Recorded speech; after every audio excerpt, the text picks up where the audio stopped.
Well, will Speaker JB Muturi be the much desired third force in the upcoming elections that are under 170 days ahead? We have details lined up for you.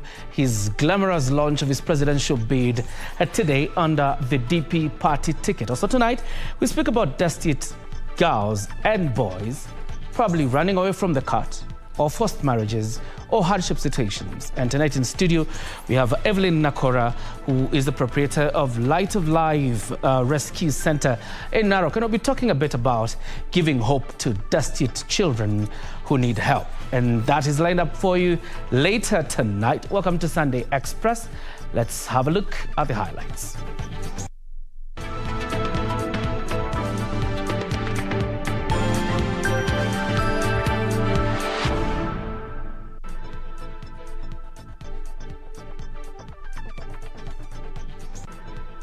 Out Munyao and in Muturi. National Assembly Speaker installed as new Democratic Party leader, solidifying his quest for country's top seat. Family on the vote hunt. Raila and Kalonzo at the coastal region, while Ruto spends yet another day on the mountain. And the burden of insecurity. Learners in Baringo risk missing national exams as they seek safer grounds.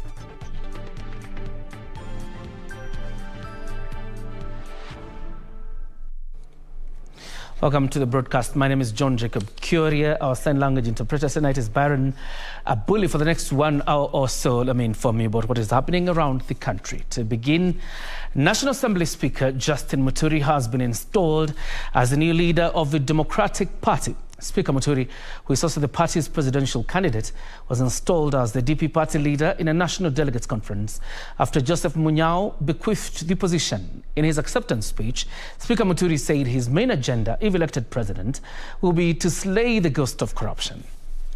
DP. The Democratic Party held a national delegates conference to ratify National Assembly Speaker Justin Muturi's presidential bid, as well as install him as the new party leader. Today you are going to allow me to move from that position to hand over to JB. And I from today will become your party patron. Is that acceptable? As many are of that opinion, say hi. Party leader Joseph Munyao bequeathed DP's top position that he has held for the last 20 years. Accepting the new responsibilities, Speaker Muturi termed his bid as a new dawn for Kenya. We have a chance to change the destiny of this country on the 9th of August this year. Challenging Kenyans to ponder on the Kenya they would like to live in, Muturi said change will only be achieved if they elect leaders of integrity. Muturi placed himself as the better option, saying he would enhance education, improve health services, and fight corruption. We must move from a system that glorifies academic qualifications, like degrees, to a system that encourages the development of skill sets that are aligned with the vision of the country. Higher education loans for needy students will be turned into grants. Further, the outgoing speaker vowed to abolish the youth ministry and make all ministries youth-centric, as well as transform northern Kenya, setting up a mega livestock market in Isiolo. As president, first thing I'll do is to scrap the Ministry of Youth. How can the youth, who account for more than 75% of the population, have only one out of 22 ministries? The Democratic Party maintains it will team up with like-minded parties ahead of August polls.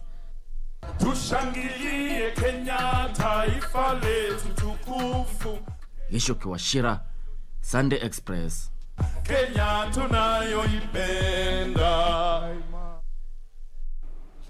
From Nairobi, let's head over now to Mombasa, where ODM leader Raila Odinga has pledged to revive the Mombasa Free Port project if elected president. Speaking at the Tononoka grounds on the second day of his coastal tour, Raila said he will elevate the port city of Mombasa to a status similar to Dubai. He said this will open up employment opportunities and fast-track Kenya's economic growth. Raila Odinga has spent the weekend wooing the coastal region to buy into the Azimio la Umoja message. On Sunday, the ODM leader and his allies drove into the Tononoka grounds carrying promises of economic prosperity for the region. The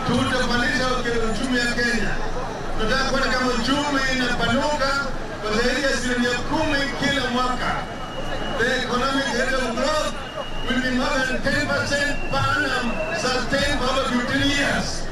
Kenya itakuwa kwenye ufukara, tutaenda kwa hali ya utajiri. Inawezekana. Kazi baba amepigania hii nchi sana, sasa ni wakati wake wa kuja kutufanyia kazi akiwa rais wa nchi hii ya Jamhuri ya Kenya. You can never go wrong. You are in very safe hands. The Mombasa port and logistics has been at the heart of a political debate in the region over the last 5 years. Hii Mombasa port itakuwa free port kama Dubai. Sawa. Tulisema hapa Mombasa tunataka special economic zone iweke hapa. Inashenda. Hiyo special economic zone itajengwa kama ile ya Dubai. Ili vijana waweze kupata ajira sawa.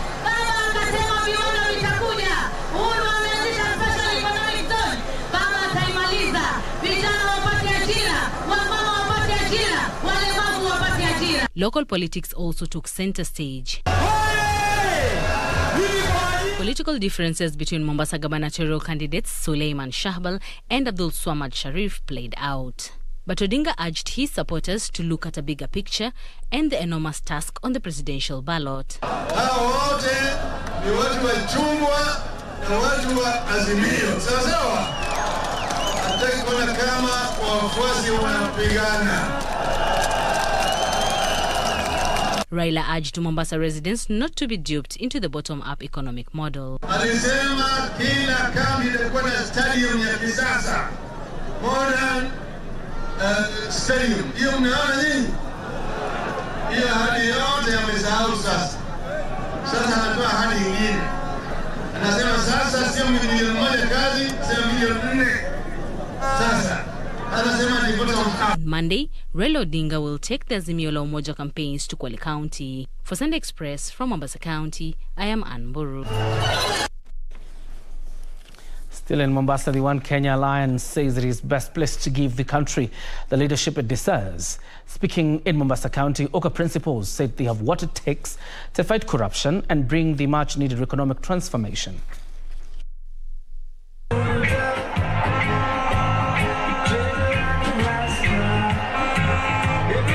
The One Kenya Alliance believes it has the answers to the problems facing the country. Kalonzo Musyoka, Gideon Moi and Martha Karua on Sunday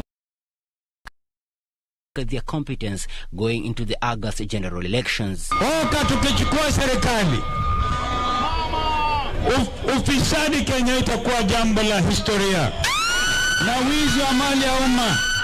Mtu anakuja ana mamlaka miaka 9 miaka 10, badala ya kupatia kina maboga pesa wakati wa kipindi cha Lala Samandi anasema anakuja kuwapatia pesa. Chini ya serikali ya Oka, Mombasa will shine, will be the #1 port city in Africa. The leaders say the alliance will focus on industrialization and manufacturing so as to create more jobs. Na Kenya leader Martha Karua cautioned the electorates against voting in leaders with integrity issues. Tunataka viongozi wako na utu, viongozi wanafikiria Mkenya. Na tukiwa na viongozi hao, na ni hawa ndugu zangu wa Oka, tutaweza kukomboa Mkenya aondoke kwa njaa, aondoke kwa kukosa makao, mtoto wake apate elimu. Tutasukumuza na wananchi wengine, viongozi wengine, tuhakikishe tukae kitu kimoja na tuhakikishe kwamba tutashinda hii uchaguzi ambayo inakuja mwezi ya 8. Sawa, ujitayarishe kuhakikisha kwamba tutatuma wengine nyumbani.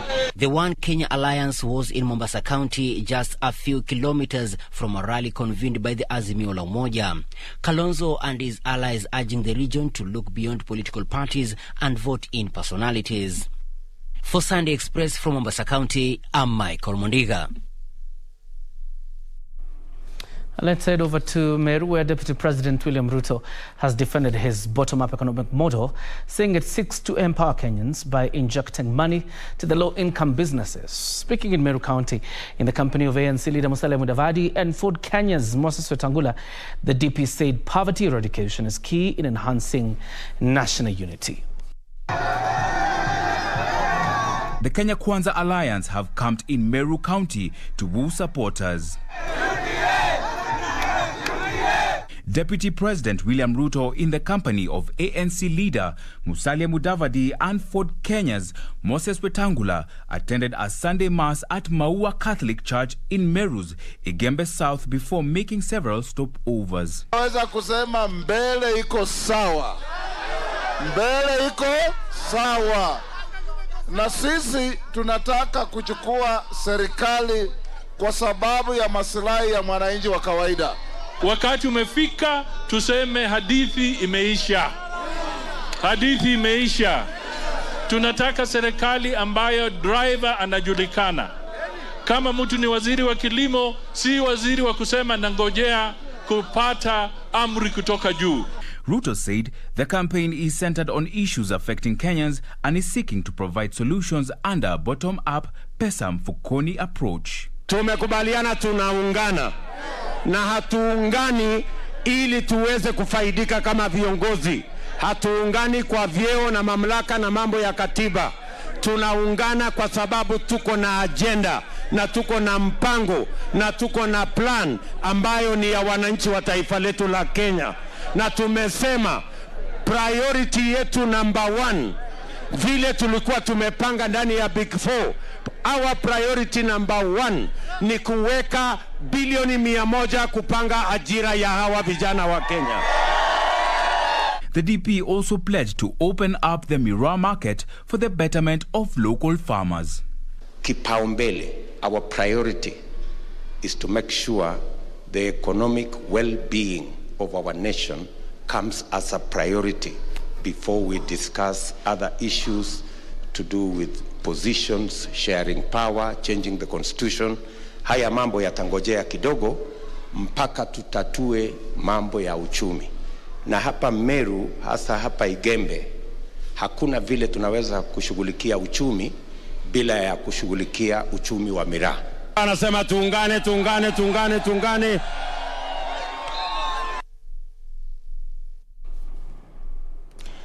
Senator James Orengo has officially declared his candidature for the Siaya gubernatorial seat. Orengo claims he is the best candidate with a wealth of experience to take Siaya County to the next level. The development comes as Makadara MP George Aladwa also declared interest in the Nairobi gubernatorial seat. James Orengo says he will vie for the Siaya gubernatorial position. Orengo dismissed those saying he should vie for senator and remain actively engaged in national politics. Hatutaki siasa za utapeli, hatutaki siasa za uwizi. Tunataka Kenya iongozwe na watu ambao ni wazalendo. Ukijua ya kwamba rais wa 5 ni Raila Amolo Odinga. Anybody aspiring to be in Azimio from this region must come through ODM. Mimi nawatakia mazuri. And Makadara legislator George Aladwa also says he will be seeking the ODM ticket for the Nairobi governor's seat. Kura ya Waluya peke yake hapa Nairobi imefika 1,000,000. Na 1,000,000 ni ya kuomba kiti ya governor. Atuombi kiti ingine. Aladwa will square it out with the likes of Westland Member of Parliament Tim Wanyonyi, who is also eyeing the seat. Kenyans, please don't vote for people who are giving you money.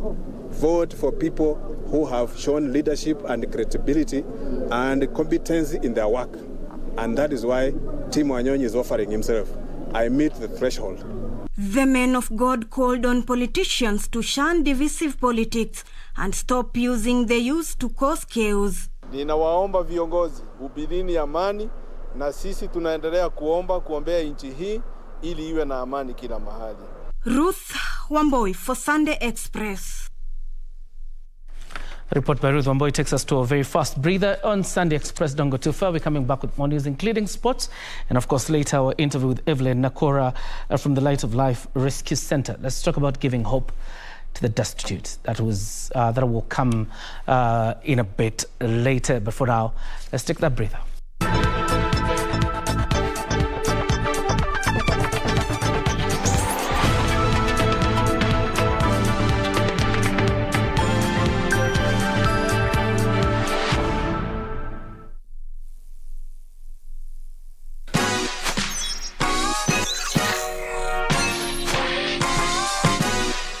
Nabonga na watoi kujua mambo za online, pia na create time wafanye vitu offline. Chungeni gadgets na sites wana use, msiwache strangers wapate chance kuabuse.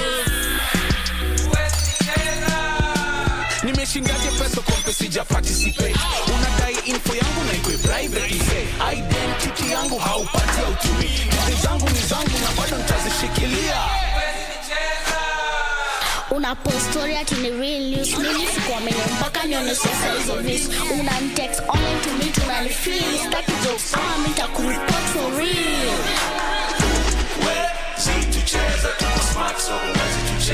Wazazi, watoi na maithu wetu. Don't be fooled. Get cyber smart and enjoy safe entertainment and education online. The Communications Authority of Kenya. Mawasiliano kwetu, nguvu kwako. The government of Kenya adopted universal health coverage UHC as one of the big 4 priority agenda, with an aspiration that by 2022 all citizens will have access to quality healthcare services that they need without getting into financial hardships. Don't suffer in silence. Visit the nearest healthcare facility and access affordable healthcare services that are now offered under the universal health coverage benefit package delivered through NHIF. For those who can afford, please remember to pay the monthly contribution of 500 shillings. The government has put mechanisms for assisting those who cannot afford to pay. Register biometrically at the nearest NHIF office. Your family's health matters to us. NHIF. Leave no one behind. Log on to the KBC website at www.kbc.co.ke to get the latest breaking news, entertainment, sports, politics, lifestyle or business trends from Kenya and around the world. Never miss new episodes from your favorite TV shows, reruns and movies. Just stream online or watch live on your YouTube channel at KBC Channel 1 TV shows. For the day's biggest stories, trustworthy news and family entertainment, log on to KBC Channel 1. Watch what you want anytime, anywhere.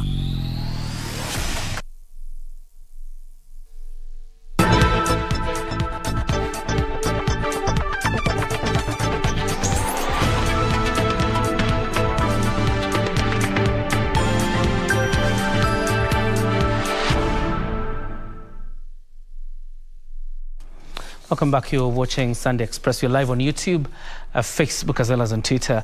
Leave us your feedback at KBC Channel 1. Moving on, Kenya Union of Clinical Officers officials want the government to act swiftly and provide details of the whereabouts of the clinical officer who was abducted in Mandera County on Friday. The officials have condemned the act, asking the government to act swiftly over the matter. The clinical officer, Jackson Kabu, was working at the Frino Health Center in Mandera before the abduction by gunmen suspected to be Al-Shabaab insurgents. On Friday, 3 doctors working at the Fino Sub-County Hospital in Mandera County were abducted by suspected Al-Shabaab militants. 2 of the 3 were later released by the suspects, but the whereabouts of one identified as Jackson Kabu remain unknown. The reason the Kenya Union of Clinical Officers officials are concerned. The Kenya Union of Clinical Officers condemn in the strongest term possible the abduction of one of our members, Mr. Jackson Kabu, a clinical officer who was working in Mandera County at the Fino Health Center. The officials, led by their chair Peterson Washira, expressing concerns about the security of their members working in hostile environments. The county government must formally tell us where is clinical officer Jackson Kabu, what is his status, and what are they doing about him. Also, they must tell us what they are doing and the steps they have taken to ensure that others working in similar places are protected.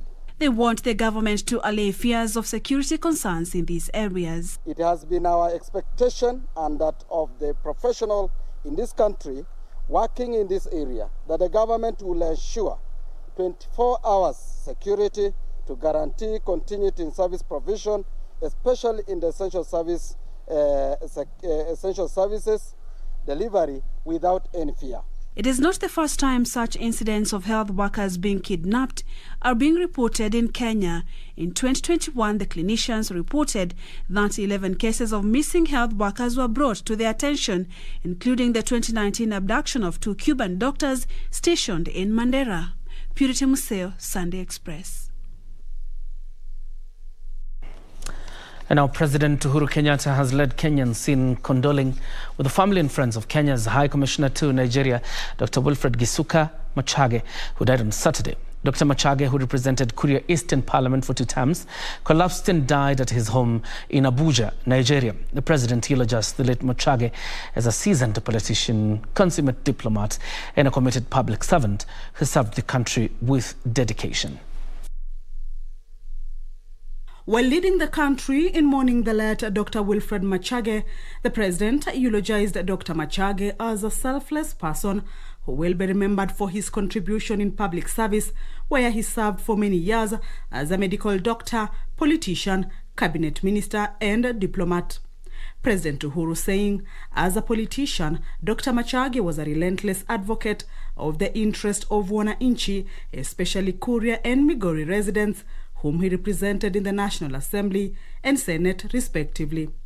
Deputy President William Ruto has eulogized the late Machage as a distinguished public servant who served with dedication, saying he was wise, progressive, and full of fresh thoughts. Some members in this House condoned.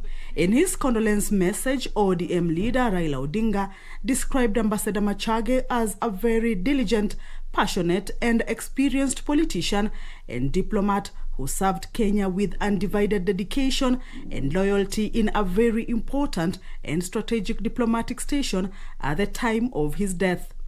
Dr. Machage was first elected into Parliament in 2002, representing Kioria East constituency. He was re-elected in 2007 on a Democratic Party ticket. Machage also served as Migori County Senator from 2013 to 2017. Alikuwa anatoa mjadala akiongelea masuala ya Wakuria vile wanafaa kusaidiwa, na pia ni mtu tulimuenzi, na mpaka sasa hivi tulihuzunika sana kumpoteza, sababu ni kiongozi ambaye tulimjua. Ametusaidia sana haswa kwa upande wa barabara, upande wa stima, na pia upande wa elimu. Ametutoa mbali na ametuweka mbali. Kupitia kwa kiongozi huyu Machage alisababisha sisi kama Wakuria, jamii wa Kioria, tukajulikana Kenya na nchi zingine ambazo huwa ni nchi jirani. Amekuwa ni kiongozi kama nyota ambaye sisi kama Wakuria tujue tutapata wapi kiongozi kama yule. Dr. Machage was appointed Kenya's High Commissioner to Nigeria by President Uhuru Kenyatta in 2018, from where he was accredited to 12 other countries in Central and West Africa. Machage died at the age of 65. Kamchemenza for Sunday Express. He was such a good orator, particularly in the Swahili language, and his oratory skills will be missed by many. The Kenya Broadcasting Corporation family gives condolences to the family and the entire country as we deal with the loss. Now, a section of learners in Baringo County may not sit the upcoming national examinations as 17 schools remain closed due to banditry attacks. An estimated 300 learners in insecurity-prone areas within the region have fled their homes. The latest attack took place Saturday evening, with 80 heads of cattle being stolen. The fate of KCPE and KCSE candidates in Baringo County hangs in the balance. 17 schools remain closed as banditry attacks escalate in the region. Local leaders have raised concern over the state of affairs. Visit Baringo South, visit Elgeyo Marakwet. You will be able to see the suffering of our people, because indeed they don't save their homes. Tunasika watu kila siku, hawana chakula, their hopes are actually dashed. Ninataka tu kuuliza waziri wa elimu kwamba watoto wetu wakienda kufanya mtihani ajue kwamba hawa watoto hawafanyi mtihani kwa kiwango kimoja pamoja na watoto wengine Kenya hii. Their level of preparedness is different from the level of preparedness of other young people in this country. The leaders now want relevant authorities to place urgent measures to tame the worrying situation. Serikali ije, iingilie kati na itupatie nafasi ya kuweka usalama ambao ni ya kudumu Baringo hii. Kwa sababu bila usalama hata upigaji wa kura haitakuwa rahisi. Bila usalama hata upanzi ya chakula haitakuwa rahisi. Meanwhile, residents of Ugenya in Siaya County have raised concerns over runaway insecurity in the region. According to the residents, security officials appear to be overwhelmed by the rising number of incidents where armed robbers strike, maim, and kill at will before disappearing. Tunauliza huyu iko wapi, amepotea wapi? Mama ingine akakuja akatuambia mwenye mnauliza huyo amepatikana kwa kona pale kama amelala na anaonekana ndio mtu mnauliza ameaga dunia. Naomba tu serikali watusaidie, watufanyie uchunguzi venye Odu aliuliwa. Kwa wenye waliuliwa washikwe. However, called on the public to support efforts to beef up security in Ugenya through strengthening the Nyumba Kumi initiative. I want to also ask wananchi that let us have community policing revived, so that we help each other, so that in future we don't have such deaths. Elsewhere, detectives from the Directorate of Criminal Investigations have rescued 108 Ethiopian nationals from a human trafficking syndicate in Kirigiti, Kiambu County. According to DCI boss George Kinoti, the victims were rescued by detectives drawn from the Transnational and Organized Crime Unit on Friday. The victims are aged between 13 years to 35 years old. Kamchemenza for Sunday Express.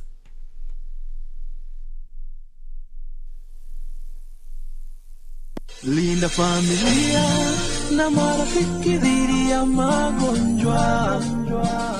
The UHC coverage journey is on. NHIF is working under the guidance of the Ministry of Health in the UHC Step Up, which presents an opportunity to secure Kenyans access to quality health services without suffering financial hardship. So take the bold step today and safeguard your families by enrolling to NHIF to ensure health for all. Kwa majina mimi naitwa Aquila sana yele mako. Inaishi Namanga. Wakati wa games tukikaa tu hapo na wanafunzi wenzangu tukicheza, nikaanza kusikia vizuri. Nikamweleza mama. Sasa mama akaniambia mbona ukusemanga? Nikamwambia niliogopa. Nikaenda Namanga hospital, nikapima, akaona ugonjwa niko nayo. Sasa akasema heri upelekwe Kajiado. Madaktari akakuja kunitibu. Akasema Manda akasema akaniambia utaenda kwa surgery. Walisema iko na growth. Nilienda kushughulikia hadi akaenda kutafuta NHIF, mama tu anakuanga nayo, lakini ugonjwa mwenye nilitibiwa hiyo kadi ilinisaidia sana. Hiyo kama tungekuwa nayo sijui tungetoka hapo lini. Ningependa kuambia serikali waendelee kutuletea hiyo kadi ya NHIF kwa maana inatusaidia sana. Kila mtu ajitahidi na ajikaze kisabuni ili waweze kudhibitisha na wao wapate hiyo NHIF. Ndio waweze na mtu akigonjeka juu siku yako kugonjeka na wao upate hiyo kadi, ndio ukipelekwa hospital uweze kutibiwa. Linda familia na marafiki dhidi ya magonjwa. Do you have a news story to share with KBC? Get in touch swiftly on email news@kbc.co.ke or call 0723 892 654 or 0734 780 124.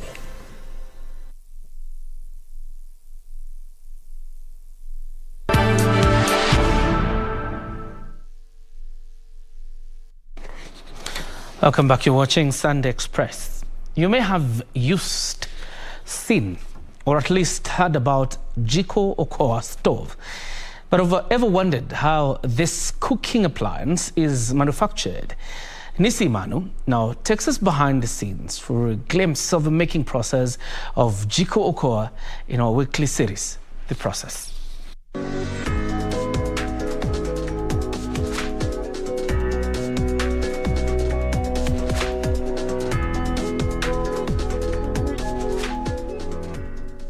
We visit Ban Manufacturing Company headquarters in Ruiru, Kiambu County to witness the behind the scenes of manufacturing different types of cooking appliances, otherwise known as the Jiko Okoa.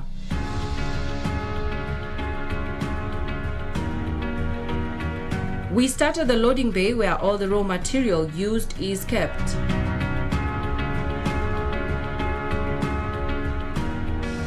The material is received as per the request and requirements made on their spreadsheet.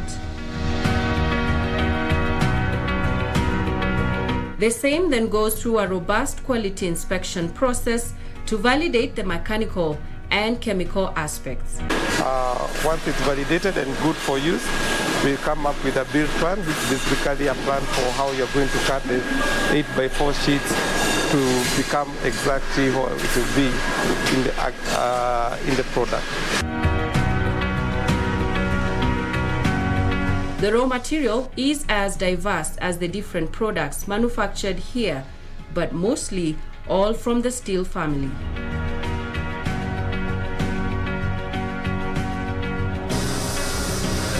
The 8x4 sheets are then cut into smaller sizes depending on expected end product.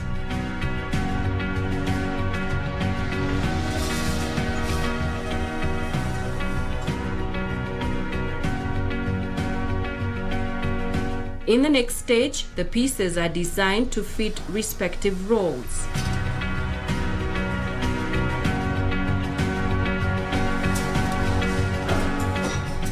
The forming stage, where now you start giving that stage some form of shape that will eventually come to be seen in the stove.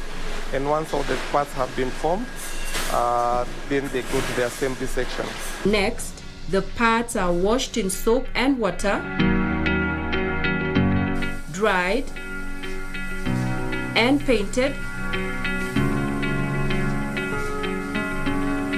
and then put in a kiln for 20 minutes for the paint powder to stick. The parts are then assembled accordingly to form the final product. The assembly section, we mostly use permanent joinery processes, especially for the old processes, which is basically welding processes.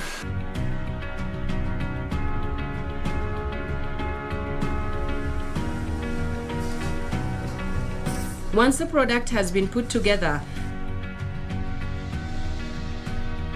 the Jiko Okoa is then wiped clean, and the quality inspection is done by quality inspectors. The people in the orange dust coats, so those are the quality inspectors, and every stuff has to be inspected.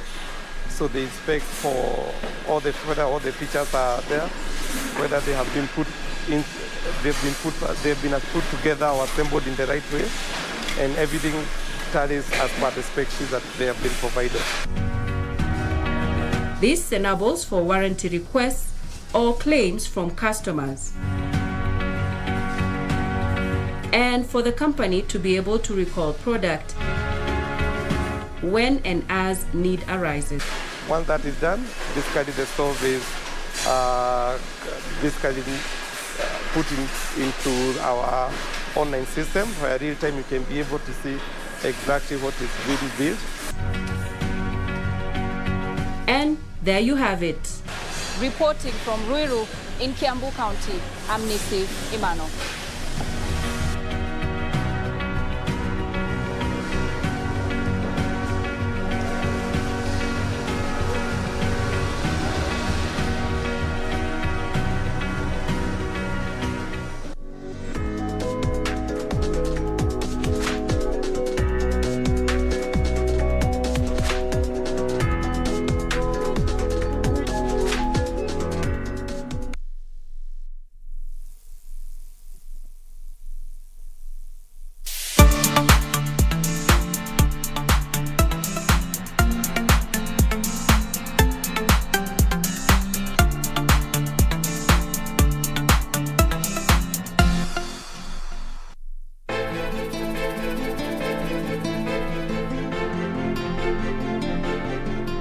Wamekwenda wapi?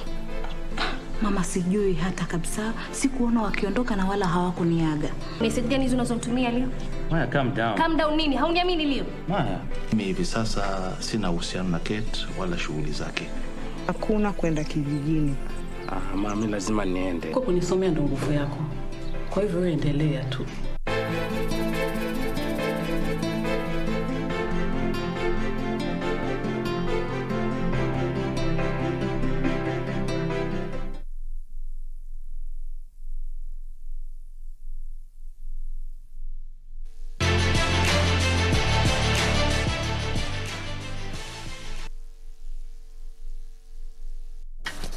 Time for us to do sports now. And Abel Kipsang, who set a new Olympic record in 1500 meters semi-finals of the 2020 Tokyo Olympic Games, continued his form of brilliance after emerging victorious during the Birmingham World Indoor Championships. Kipsang timed 3 minutes 34 seconds. Bell is the cue for the in-form Adel. Kipsang was in top form and showed his athletics prowess in the 1500 meters time in 3 minutes 34.57 seconds. He was followed by Spaniard Adel Mikal, who clocked 3 minutes 35.30 seconds, while German Robert Farkin settled for the third position in 3 minutes 35.44 seconds. He's got enough today. Abel Kipsang will take it. 3:34.56 unofficially ahead of Michal and Robert Farkin, who ran a stormer as well. Kenya's Collins Kipruto rebounded with 800 meters victory. Kipruto clocked 1 minute 45.39 seconds, the second fastest time in the world this year. He was followed by Great Britain's Elliot Giles in 1 minute 45.42 seconds, while Spaniard Alvaro de Arriba timed 1 minute 45.82 seconds to finish third. Challenged by Collins Kipruto on the outside. This is going to be tight, and Kipruto, I think, on the line has got there. Well, Elliot. Frederick Muki for Sunday Express. The National Olympic Committee of Kenya is keen to spearhead quality performance of Team Kenya at future global events, with the noble objective being to bolster professionalism in sports. One of the key aspects being targeted in this ambitious plan is sports science and monitoring of structures and selection mechanisms at federation level. The National Olympic Committee of Kenya (NOC) wants Team Kenya to perform even better at future Olympic Games, with their eyes targeting Paris 2024, Los Angeles 2028 and Brisbane 2032. With this, and having taken lessons from Rio 2016 and Tokyo 2020, the committee is moving away from an event-based perspective to an innovative performance-based approach. Speaking in Naivasha during the Sports Journalists Association of Kenya (SJAC) annual general meeting, Secretary General Francis Mutuku said that everything should be done to ensure Kenyan sportsmen and women have the best chance or equal chance like any other persons to represent the country. We are very proud that will be said in a team sport. A lot of times as a nation, when you look at individual sports, we can say it's individual effort. It's maybe the parent or a coach or somebody. But to put up team sport, it needs a system, it needs a structure. So to be able to see that more and more we are sent in team sports, it means then our systems, our structures are improving. We are still a long way, but we are on the road. Mutuku added that the aim of NOC is to not only see the Kenyan team perform better at this year's Birmingham Commonwealth Games, but also in future Commonwealth events. Leadership is about service. So if somebody claims to be an administrator or a leader in sports, we want to see what they are serving and how they are serving. And if everybody's interest is the sports people, then there will be no differences. So we are calling on also the breakdancing team, administrators, to come together so that we can be able to support them, and we are ready to support them if they are one unit. NOC will also be keen on the selection criteria, Mutuku saying that it should bring out the best Kenyans and should be made public for everyone to know and understood even by the player. By the time a coach makes a decision on who to drop and who to pick, it's not based on purely subjective feelings. It's something which can be matched, where the player can be shown you are supposed to attain a certain level of fitness, you are supposed to attain a certain level of performance. This is what you've done, this was our target, and your partner is doing much better, so we are going to select that person. Barclay Feather, Sunday Express. And our Mombasa lawyer Gabriel Gakuo returned 29 differential points to emerge the overall winner of a Mombasa Golf Club Captain Prize tournament that was held at the Per 71 seafront course in Mombasa.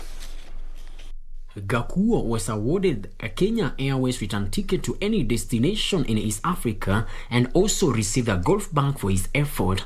The event that started Friday last week to bid farewell to the outgoing club captain Lawrence Odhiambo saw Alois Ogola on 40 differential points and Anthony Kariuki with 42 differential points claim the men's and men's runners-up slots respectively. The club's lady captain Gladys Kasi on 35 points was the lady winner, while Christine Kinyeru was the lady runners-up on 32 points. Henry Kamau won the best overall gross prize on 158 gross, while Elijah Ebua with 50 differential points and Mwai Mariga on 75 gross were the best senior and junior winners respectively. Time for us now to move to an interview segment and talk about destitute children, girls and boys from Kajiado and Narok, and not just the two counties. Let's talk about giving hope to destitute boys and girls who are either running away from the cut or running away from forced marriages or any kind of desperate situation. It could be poverty or anything. And in studio, I have Evelyn Nakola, who is the proprietor, Lights of Life Rescue Center, who joins us tonight. Let's have this conversation. Thank you very much for joining us. Thank you too for having me. You're welcome. Yes, thank you. First of all, explain to us the concept of Light of Life, how it came by, what void was it trying to fill, particularly when you focus on Kajiado and Narok counties. Thank you so much once again for being here. My name is Evelyn Nakola, and I am a director of Light of Life organization, an organization that supports girl-child education. But this year, we've started the boy-child education. That one, I'll speak a bit about it later. And Light of Life tries to cover that void space of ensuring that children get education. Not only just education, but education with the foundations of Christ. Yes. Foundation obviously coming through education. And you would agree with me, there's quite a gap, particularly when you talk about pastoralist communities that live within Kajiado and Narok counties. There's quite a big educational gap probably that you wanted to fill when you engaged in Light of Life organization. Yes. One of the challenges is the retrogressive cultural practices that deny most girls an opportunity to go to school and achieve their purpose or their dream in their lives. And therefore, Light of Life came in to support and ensure that these girls get an opportunity to go to school and have a peace of mind to achieve their goals. And therefore, this is one gap to ensure that we give enlightenment on how to stop the retrogressive cultural practices and also rescue these young girls that go through this practice and put them to school. Yes. There are three things: poverty, female genital mutilation, particularly when you're talking about girls, or forced marriages. Which one do you deal with most, particularly when you talk about rescue and affording this girl an opportunity to have an education? Poverty and the retrogressive cultural practice. The FGM and the child marriage. Nowadays we call the child marriage because they're forced to marriage at an early age. And therefore, when we get a notification or get a child that is being forced to go through the child marriage, we rescue them and take them to school. It is not an easy journey. It's not just a walk in the park. But we have to give ourselves into ensuring that we don't create that grudge in the community, but we try to let them know the advantages of going to school versus marrying them off. Yes. I would imagine, like you say, it's not an easy task dealing with such. And I'm just thinking about a paradigm shift. When you're talking about a community that is reserved, and then you have to introduce the paradigm shift of this girl cannot be married. This girl will not go through this right. We need to take her through formal education. Tell us how your organization is trying to occasion that paradigm shift. When I am a Maasai, and when you speak to your community, there's a language, this is a language they understand. I'm also an example to them that I have gone to school and they see the results or the advantages of going to school. And therefore, that is one of my biggest tools. I speak to them as an example. I also partner with friends and organizations that we come together and get this education to the Maasais. And therefore, and also I use the pioneers of the program that have gone through the program and coming back as an example to the community that this is possible and it is an advantage to go to school. Yes. Is that enough? Because I'm, still wondering about a conservative society. Even if you bring them life examples of what is happening out there with education and bring in your partners to try and talk to them, you still have to deal with some bits of that conservativeness. Is that enough to just parade your success stories? Yes and no. Sometimes you find it is still not enough. You need to, there's education part of when you speak to the community, trying to bring that understanding. Transformation doesn't just come easy. It's a step-by-step process. And therefore, I take this as a life challenge as I move on to talk to them and as I engage with them with practical examples and also what they've seen their children achieving. And so I can say that it is a journey that I'm still moving through. It is my desire and dream that one day this will not be a difficult journey, but it will be an easy journey for the community to allow these young girls to go to school. Poverty also is another challenge that is facing them. Yes, you find others, they really need to take these children to school, but they don't have the finances, the school fees to take these children to school. That's another group of girls that we support, those that their parents are willing to educate them, but they don't have the ability to do so. We give them that sponsorship opportunity for the girls to go to school. Yes. From the starting point, probably can begin by telling us some of the success stories you've had, and probably a life example that we can say this one reported themselves probably as having escaped from a forced marriage or because of poverty, and where they are right now, your success stories, because you're celebrating you're celebrating what, 10 years? 10 years last year. Yeah, we celebrated 10 years last year because we started in November 2011, and therefore last year we celebrated 10 years of great achievements in the organization. And I have so many girls that I take as my pride of this journey. I have girls working with the judiciary in Kenya. And that is one of my biggest pride. This young girl I rescued from Kajiado, the innermost parts of Kajiado, when she was in Form 1, having gotten out of school, and she was just not hopeful of a journey ahead of her.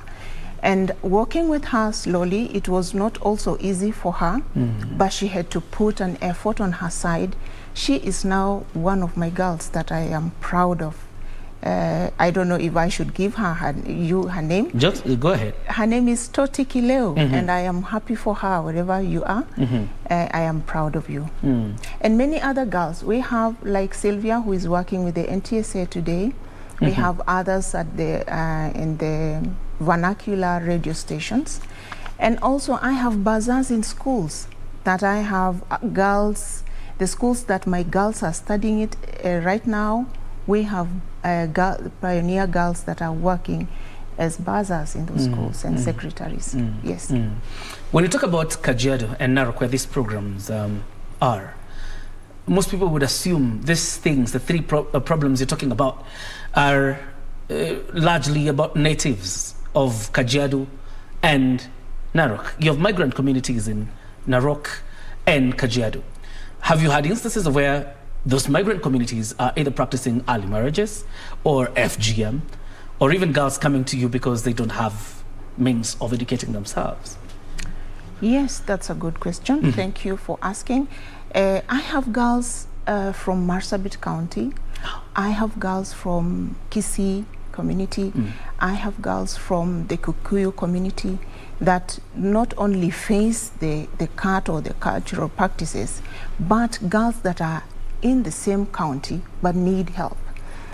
But I have rescued girls from as far as Marsabit. Now they are here and studying in school. And therefore, with Light of Life, we are not really confined to specific people or communities that are within the 2 counties. We try to incorporate all the communities that are within the country. My vision is to expand even to other counties, to ensure that any child that is in need of help and I am able to give this help is able to get. Yes. Let me take you back a bit. Somebody comes to your organization and says, I have this situation. We have described the 3 problems. Typically, what happens to them once they join your organization, and what process do they go through to finally become either professional or joining a certain college or profession? One, we have vetting tools that we use. Once you bring a child, or even a child brings herself or himself into the program, now that we are having the boy-child program, when they come, we do an interview with them. We understand their background. We also go to visit their schools. We go through their academic reports to see if this child is the ability of the child to go to school. And also we visit their families to also ascertain the background stories that we will be given at the office or even where we will meet the child. After we understand the child and they qualify to be in the program, we put them in the program, whatever level, maybe primary or high school. And once they get into the program, they are taken through to university. We leave the child or the child after they get the professional qualification. Yes. And you're taking them through the entire process? Yes. Up until when they get a professional qualification? Yes. Let's talk about the boy child, because you said you've started that program this year. You could probably begin by telling us whether you've been able to recruit any boy this year and how successful the program is so far. By faith, the way I started the girl child program, I am also putting that faith to the boy child program. I have 12 boys so far this year, but I have like 70 that came to me applying, requesting, but I am not in a position to take all of them now, but it is a process. And that is why I felt a need of, there is a need in the community to support the boy child. And therefore, last year in December, that's when we started the program, but we are yet to launch. I am planning to launch it in April this year. Okay. Yes. Wrongfully or not, people assume, particularly in the pastoralist communities, how would a boy child be interested in education? These cows to feed, the tracts of land to deal with. These 70 cases you have, what was their background? Most of the Maasai community, they have huge families. There are so many children in one household. And so if a man has 5 wives and 24 children, and probably most of them are boys, they might not benefit from the inherited land from the parents, or even the parents are not able to satisfy their boys if they stay without getting an education, waiting to inherit anything from the parents. And so the poverty levels are one of the reasons why even these boys are in need of education, because in the past they had this inheritance that would even not allow them to go to school, or even lie to them that, oh, I have an inheritance, I don't need education. But now things have changed. The economic challenges are there, and therefore we find these boys also needing to go to school for them to be self-empowered and independent. Number 2, when I empower a girl and then they get a job out there, they are willing to go back and be married, for example, within the same community, who is there to marry this very empowered girl? I have attended so many graduations, degree graduations, masters of girls within Narok and Kajiado counties. And I would wish also to attend graduations of young men, degrees and masters. And that is what I desire in my heart. As I empower the girl child, I also empower the boy child. Yes. Very interesting. As we wind up, much of these projects we've seen, like what you're doing, end up being a launch pad for politics. That tomorrow we wake up and Evelyn Nakola is declaring her bid for Narok woman rep, Narok governor, Kajiado something. Yes. Are you doing this for politics? Everybody is born a leader. I am a leader already within the capacity that I am. And so I am not doing this work for any political seat. Okay. Not now, not in the future. I believe I have a calling towards this line. And I don't want to shift my calling to something that I am not ready for right now. So you don't feel like you have a calling to politics? Not at all. Okay. I have a calling to reach a child and work with a child, because I see that gap of helping children but not working with them. By working, I mean being in the lives of these children. For example, when they close in the next 2 weeks or so, do we have opportunities where we sit with them, collect these children, gather them in one place and discuss with them, what are your challenges? Why are you banning schools? Why are you not responding positively when you face challenges?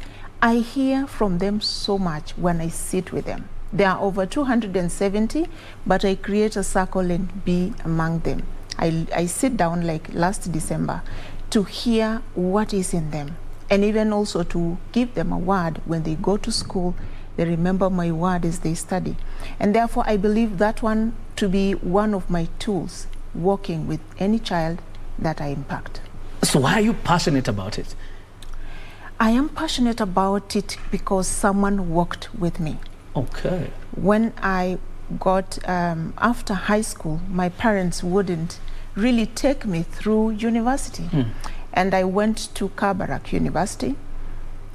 By the grace of God, someone worked with me, paid my school fees, not only paying my school fees, but always had time with me when I closed school to talk to me. How are you doing? What are your challenges? And if those people did not work with me, maybe I wouldn't have finished my academics. Maybe something would have come and even stopped my education. And that is what gives me passion to work with them. All right. Yes. Evelyn Nakola, the Director, Light of Life Rescue Center or organization in Narok and Kajiado counties, and hopes to take this program to several other counties to help destitute children who are in need, either to be rescued from forced marriages, FGM, or even poverty. That's where we end Sunday Express tonight. Iputikap, Safina Cheng is away, but of course will join us next week, and wish her all the best. But for now, have yourself a good night. God bless you, and thank you for coming. Thank you for having me.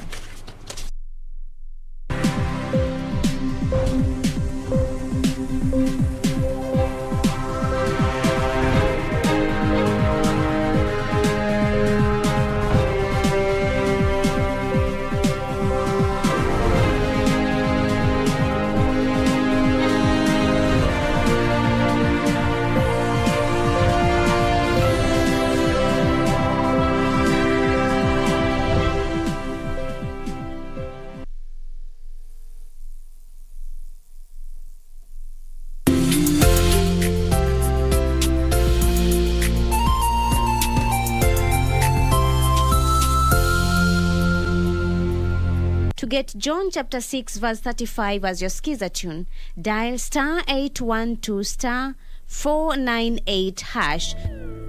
John 6 verse 35. Then Jesus declared, I am the bread of life. Whoever comes to me will never go hungry, and whoever believes in me will never be thirsty. To get John chapter 6 verse 35, dial star 812 star 498 hash. Star 812 star 498 hash. Mundos divididos por una sombra de traición. I've had enough of you taking it out on me every time you lose your patience. All I ever did was try and help you. Stay out of the way. Your father's the one that has always insisted on comparing the two of you. The only thing you can do for Santi is what you've always done. Give him your love. I'm going to remove my son from this low-class facility. I'll take him to the best hospital in Mexico where they have real doctors. Grandma, what's going on? Where am I? If you don't obey me, I have no need to keep on paying your way. Do you want money? That means you'll have to start to work. Lying heart. Fue sembrando el veneno y la ambición.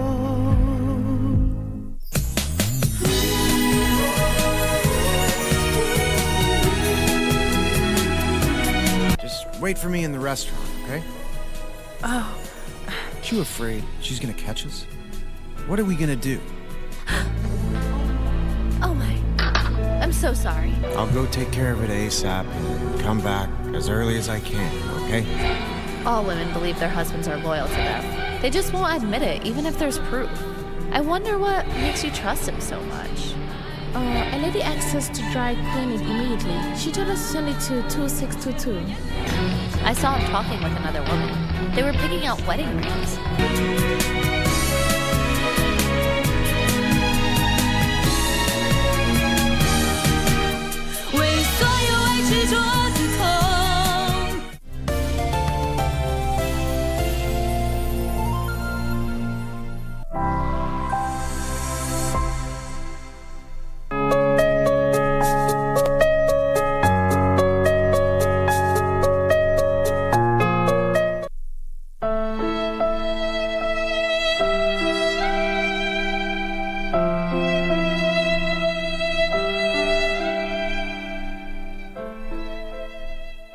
Kwa majina naitwa Priscilla Ugema. Nilikuwa na mtoto ako na shida. Alianza shida akiwa na miaka 2. Mtoto amekaa tu nimekaa naye akiwa na shida, nimehangaika naye usiku na mchana. Mali nilikuwa nimeolewa nikafukuzwa, nikaambiwa mtoto nimezaa mtoto wa laana katika boma hiyo. Nikaletewa mwanamke mwingine mwenye anazaa watoto mwenye wana laana. Nikaambiwa nikafungua baraka zangu niende kwetu. Nikaenda nyumbani, nikakaa na mama, nikaona maisha yamekuwa ngumu. Mamangu nikaachia watoto wangu.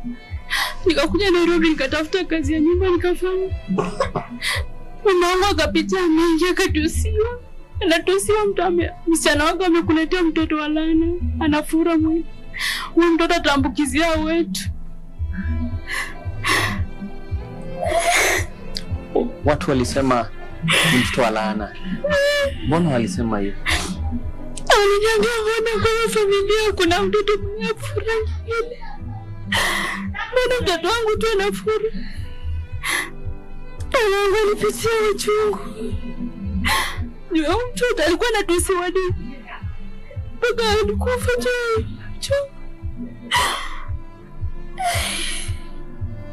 Naomba Kenya mnisaidie. Mtoto alikuwa anacheza tu akiwa nyumbani na wengine ameambiwa wasicheze na wengine.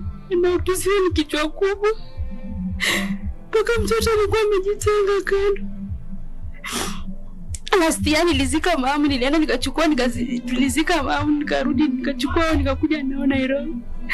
Nikapitia mangumu.